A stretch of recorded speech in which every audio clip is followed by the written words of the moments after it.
Channel को subscribe करें एवं बेल आइकन को प्रेस करें ताकि आपको लेटेस्ट नोटिफिकेशन मिलते रहे। सभी साथियों को नमस्कार। आज हम कक्षा 10वीं के विज्ञान के महत्वपूर्ण प्रश्नोत्तर को जानेंगे। चैप्टर फर्स्ट रासायनिक अभिक्रियाएं और समीकरण, इसके महत्वपूर्ण प्रश्नों और उनके उत्तर को मैं आज बताने वाला हूं, विस्तृत से समझाने वाला हूं। तो साथियों देर न करें, यदि आप चैनल पर नए हैं, अभी तक आपने चैनल को सब्सक्राइब नहीं किया है तो पहले आप चैनल को सब्सक्राइब कर लें, बेल आइकन को प्रेस कर लें ताकि आने वाले वीडियो के नोटिफिकेशन आपको मिलते रहेंगे। साथ ही साथ आप वीडियो को बिना स्किप किए हुए अंत तक पूरा देखेंगे ताकि पूरी जानकारी आपको स्पष्ट रूप से मिल सकेगी। आइए जान लेते हैं चैप्टर फर्स्ट रासायनिक अभिक्रियाएं और समीकरण। पहला प्रश्न है, बहुत ही महत्वपूर्ण प्रश्न है, वायु में जलाने से पहले मैग्नीशियम रिबन को साफ क्यों किया जाता है। साथियों इसका उत्तर है, वायु में जलाने से पहले मैग्नीशियम रिबन को साफ किया जाता है ताकि वह जलते समय पूरी तरह वायु के संपर्क में रहे, इसलिए मैग्नीशियम रिबन को साफ किया जाता है। अगला प्रश्न है दूसरा, निम्नलिखित रासायनिक अभिक्रियाओं के लिए संतुलित समीकरण लिखिए। इसका जो है हाइड्रोजन प्लस क्लोरीन का होता है हाइड्रोजन क्लोराइड। दूसरा है बेरियम प्लस एल्यूमिनियम सल्फेट, तो barium sulphate plus aluminium chloride. Sodium plus जल का सोडियम हाइड्रोक्साइड और हाइड्रोजन। अगला प्रश्न है, निम्नलिखित अभिक्रियाओं के लिए उनकी जो अवस्था के संकेतों के साथ संतुलित रासायनिक समीकरण लिखिए। तो जल में विलियम बेरियम क्लोराइड तथा सोडियम सल्फेट के विलयन अभिक्रिया करके सोडियम का, तो इसका विलयन तथा घुलनशील बेरियम सल्फेट का अवक्षेप बनाते हैं। अगला है सोडियम हाइड्रोक्साइड का जल में, तो हाइड्रोक्लोरिक अम्ल के विलयन से अभिक्रिया करके सोडियम क्लोराइड का विलयन तथा जल बनाते हैं। अगला प्रश्न है, किसी पदार्थ एक्स के विलयन का उपयोग सफेदी करने के लिए होता है, तो उस पदार्थ एक्स का नाम सूत्र लिखिए और उसका ऊपर एक में दिए गए जल के साथ अभिक्रिया लिखना है। इसी प्रकार इस प्रश्न को भी आपको कंप्लीट करना है। अगला प्रश्न है कि नीचे दी गई अभिक्रिया के संबंध में कौन सा कथन सत्य है। तो इसमें ए और बी कथन सत्य है। अभिक्रिया दे रखी है 2PbOH is equal to 2PbS plus CO2। S का मतलब सॉलिड और जी का मतलब गैस। तो इसका जो आंसर है ए और बी, ए है सीसा अपचित हो रहा है, बी है जो है कार्बन डाइऑक्साइड उपचयित हो रहा है। तो इनके कथन को अपन सत्य असत्य, पहला कथन सत्य है, दूसरा असत्य है, तीसरा सत्य है और चौथा असत्य है, यानी कि दूसरा है ए और सी कथन सत्य है। अगला प्रश्न है, ऊपर दी गई अभिक्रिया किस प्रकार की है। तो साथियों ये जो अभिक्रिया दे रखी है ये विस्थापन अभिक्रिया है। कौन सी अभिक्रिया है? विस्थापन अभिक्रिया। अगला प्रश्न है, लोह चूर्ण पर तनु हाइड्रोक्लोरिक अम्ल डालने से क्या होता है। उत्तर, सही उत्तर पर निशान लगाएं। तो सही उत्तर है साथियों हाइड्रोजन गैस और आयरन क्लोराइड बनता है। अगला महत्वपूर्ण प्रश्न है जो कि परीक्षा में पूछा जाता है, संतुलित रासायनिक समीकरण क्या है। रासायनिक समीकरण को संतुलित करना क्यों आवश्यक है। उत्तर जानेंगे, जब अभिकारक और उत्पाद दोनों दोनों तरफ के प्रत्येक तत्व के परमाणु की संख्या समान हो तो ऐसे समीकरण को संतुलित रासायनिक समीकरण कहते हैं। द्रव्यमान संरक्षण के नियम को संतुष्ट करने के लिए रासायनिक समीकरण को संतुलित किया जाता है। अगला प्रश्न है, निम्न कथनों को रासायनिक समीकरण के रूप में संतुलित कीजिए। तो पहला है, नाइट्रोजन हाइड्रोजन गैस से अभिक्रिया कर अमोनिया बनाता है। दूसरा, हाइड्रोजन सल्फाइड गैस का वायु में दहन होने पर जल एवं सल्फर डाइऑक्साइड बनता है। तीसरा है, एल्यूमिनियम सल्फेट के साथ बेरियम क्लोराइड एल्यूमिनियम क्लोराइड एवं बेरियम सल्फेट का अवक्षेप बनता है। पोटेशियम धातु जल के साथ अभिक्रिया करके पोटेशियम हाइड्रोक्साइड और हाइड्रोजन गैस देता है। तो इनके जो सूत्र हैं वो भी जान लेते हैं। पहला है 3H2 plus N2 is equal to 2NH3। Second है 2H2S plus 3O2 is equal to 2H2O plus 3BaSO2। इसी प्रकार तीसरा जो अभिक्रिया है उसका देख लेते हैं।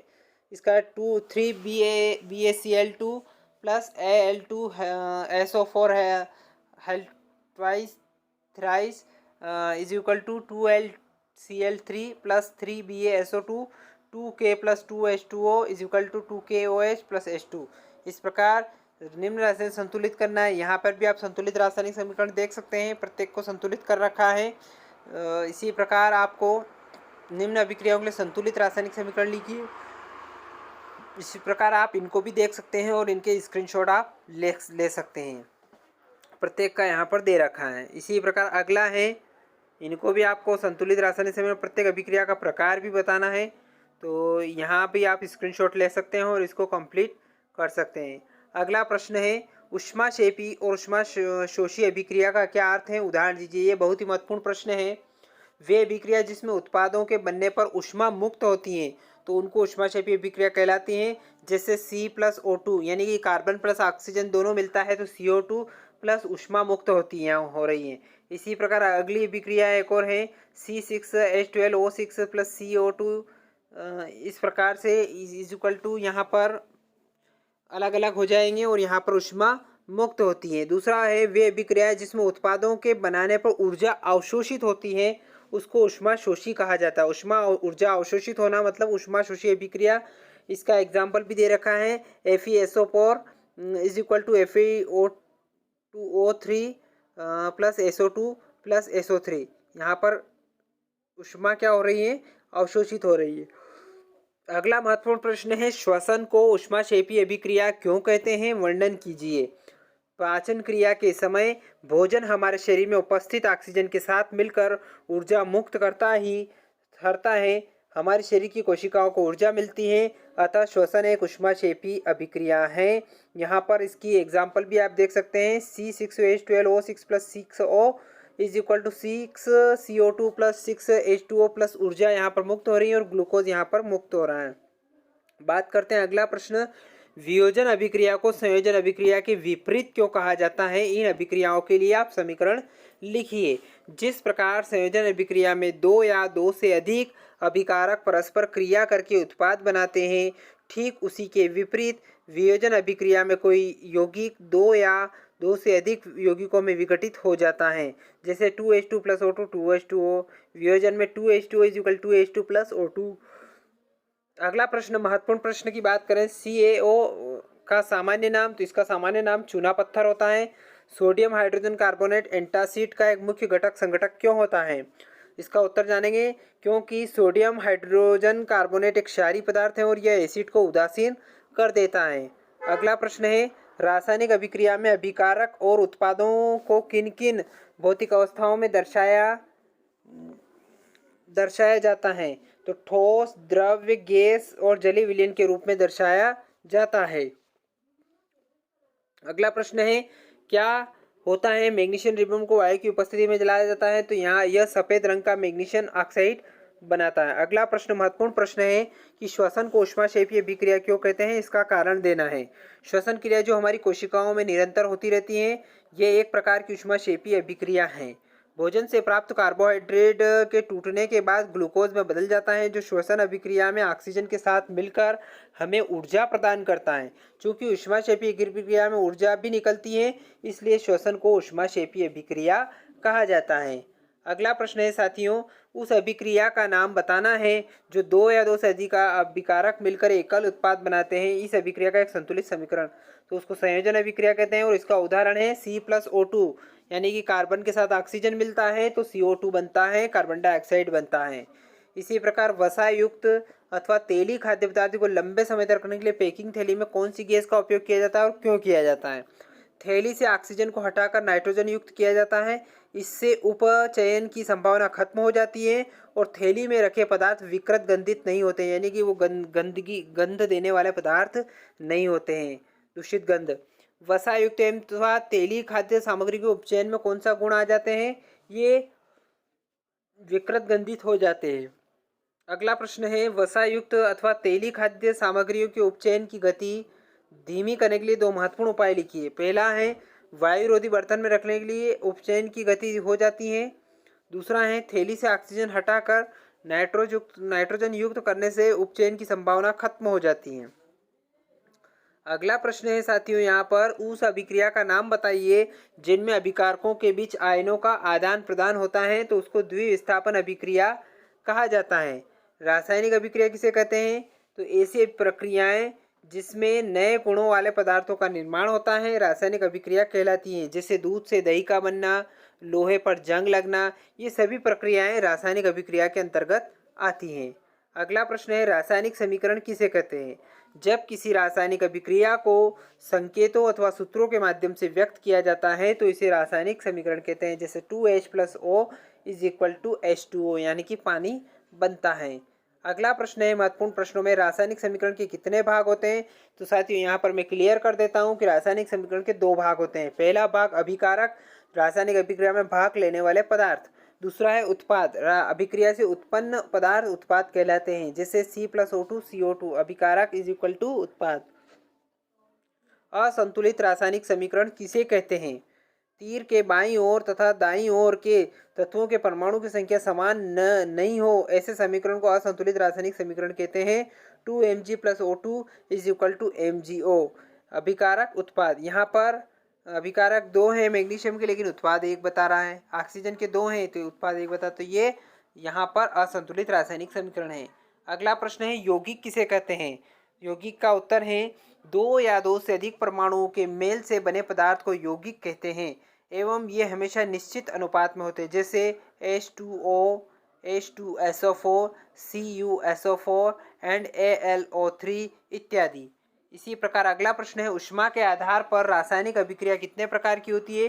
तो साथियों यहाँ पर मैं स्पष्ट कर देता हूँ कि ऊष्मा के आधार पर रासायनिक अभिक्रियाएं 2 प्रकार की होती है। पहला है ऊष्माशोषी अभिक्रिया, दूसरा है ऊष्माक्षेपी अभिक्रिया। इसी प्रकार अगला प्रश्न है ऊष्माशोषी अभिक्रिया की परिभाषा उदाहरण सहित दीजिए।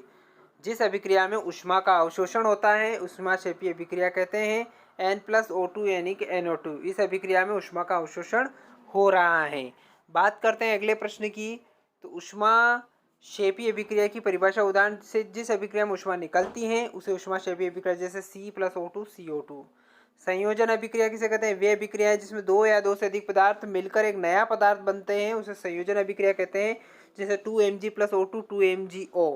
इस अभिक्रिया में मैग्नीशियम और ऑक्सीजन मिलकर अभिक्रिया करते हैं और एक नया पदार्थ मैग्नीशियम ऑक्साइड बनाते हैं। अगला प्रश्न है उपचयन और अपचयन में अंतर स्पष्ट कीजिए।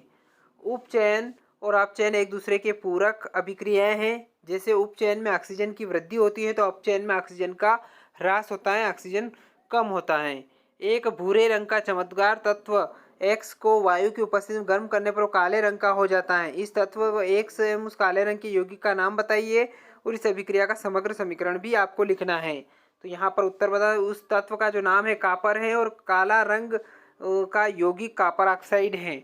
उदाहरण देख लेते हैं Cu+O2 is equal to 2CuO। ऊष्मा यहाँ पर उत्पन्न होती है। अगला प्रश्न है संक्षारण क्या है? और धातु को संक्षारित होने से बचाने के लिए 3 विधियों के नाम भी अपने को बताना है। खुली या वायु या नम वायु जल के संपर्क में किसी धातु की सतह पर आती है तो इसकी सतह पर वायु धातु से अभिक्रिया कर एक पदार्थ बना लेता है जिससे धातु का क्षय होने लगता है और इस परिघटना को संक्षारण कहते हैं। धातु को संक्षारित होने से बचाने के 3 विधियां निम्न हैं। पहली है जस्तीकरण करके, दूसरी है पेंट करके, तीसरी है तेल या ग्रीस लगाकर उसको बचाया जा सकता है। अगला प्रश्न है रासायनिक समीकरण को संतुलित क्यों किया जाता है? द्रव्यमान संरक्षण के नियम को संतुष्ट करने के लिए रासायनिक समीकरण को संतुलित किया जाता है। रासायनिक समीकरण संतुलित क्यों किया जाता है वही बात यहाँ पर अगला प्रश्न रिपीट हो चुका है। मैग्नीशियम रिबन को साफ किया, ये भी मैं आपको पहले बता चुका हूँ। उस अभिक्रिया का नाम बताइए जिसमें किसी पदार्थ की ऑक्सीजन निष्कासित होती है, उसको अवकरण अभिक्रिया। तापीय वियोजन क्या है, इसका एक उदाहरण दीजिए। ऐसी अभिक्रिया जिसमें गर्म करने पर कोई पदार्थ या 2 से अधिक पदार्थों में विघटित हो जाता है उसे तापीय वियोजन कहते हैं। उदाहरण कैल्शियम कार्बोनेट गर्म करने पर कैल्शियम ऑक्साइड तथा कार्बन डाइऑक्साइड में विघटित हो जाता है। तो साथियों यहाँ पर पहला चैप्टर के जो महत्वपूर्ण प्रश्न है जो कि परीक्षा में पूछे जाते हैं उन प्रश्नों को समझने का प्रयास हमने यहाँ पर किया है। रासायनिक समीकरण, अभिक्रियाएं और समीकरण के महत्वपूर्ण प्रश्नों को। आशा करता हूँ कि वीडियो आपको पसंद आया होगा। यदि वीडियो आपको पसंद आए तो इस वीडियो को आप लाइक करें, शेयर करें, कमेंट करें। एक बार और आपसे निवेदन है, यदि आपने चैनल को सब्सक्राइब नहीं किया है प्लीज़ आप चैनल को सब्सक्राइब करें, बेल आइकन को प्रेस करें ताकि आने वाले वीडियो के नोटिफिकेशन आपको मिलते रहेंगे। धन्यवाद साथियों। जय हिंद, जय भारत।